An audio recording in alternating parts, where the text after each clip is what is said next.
وقال فرعون ذروني أقتل موسى وليدع ربه إني أخاف أن يبدل دينكم أو أن يظهر في الأرض الفساد. وقال موسى إني عذت بربي وربكم من كل متكبر لا يؤمن بيوم الحساب.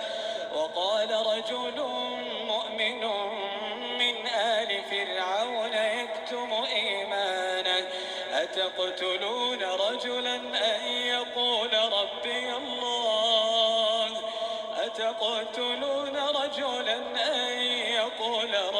الله وقد جاءكم بالبينات من ربكم وإن يك كاذبا فعليه كذبه وإن يك صادقا يصبكم بعض الذي يعدكم إن الله لا يهدي من هو مسرف كذاب.